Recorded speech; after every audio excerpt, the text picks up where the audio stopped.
جب ازدواجی زندگی آپ کی گزرے گی، مل جل کے آپ زندگی گزاریں گے، تو کچھ انسیڈنٹ ہوتے ہیں، کچھ تو میں بھی ہو جاتی ہے، کچھ غصہ اور ناراضگی بھی ہو جاتی ہے، لیکن اس کو زندگی کا ایشو نہ بنا لیں، اس کو کوئی اتنا بڑا ایشو نہ بنائیں کہ جس کی وجہ سے دل کھٹے ہو جائیں۔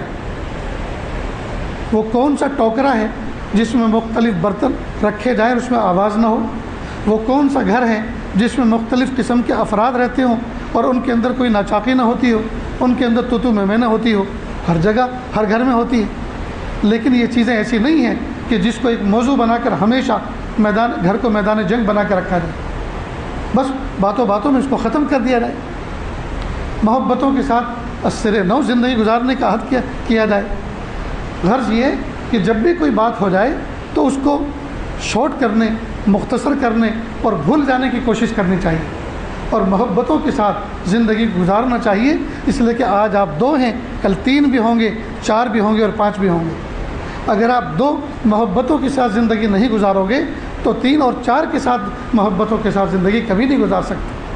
اور وہ جو آپ کی ملاپ اور آپ کی بنیادوں پر اللہ پاک آپ کو اولادیں عطا فرمائیں گے، وہ اولاد پھر ایک غلط میسج لیں گی کہ ہمارے امی ابا ہمیشہ جھگڑتے رہتے ہیں۔ کتنے نوجوان معصوم بچے اس عاجز کے پاس آتے ہیں، علماء صلاح کے پاس جاتے ہیں اور اپنے ماں باپ کے سدھرنے کے لیے دعائیں کرواتے ہیں۔ کتنی عجیب بات ہے، معصوم بچہ اپنے ماں باپ کے سدھرنے کے لیے دعا کروائے، یہ کتنی بے غیرتی کی بات ہے۔ ہم آخر ایسے بنے کیوں کہ ہمارے بچوں کو اس بات کا احساس ہو گیا کہ ہم بگڑے ہوئے ہیں؟ ہم نے ایسا بیہیو، ایسا برتاؤ کیوں دکھایا ان کے سامنے؟ یہ بہت گری ہوئی بات ہے دوست۔ میاں بیوی کبھی بھی کوئی ایسا برتاؤ آپس میں نہ کریں جس کی وجہ سے معصوم بچوں پر یہ منفی اثر پڑے کہ ہمارے امی ابا یہ اخلاق سے گری ہوئی حرکت کرتے ہیں۔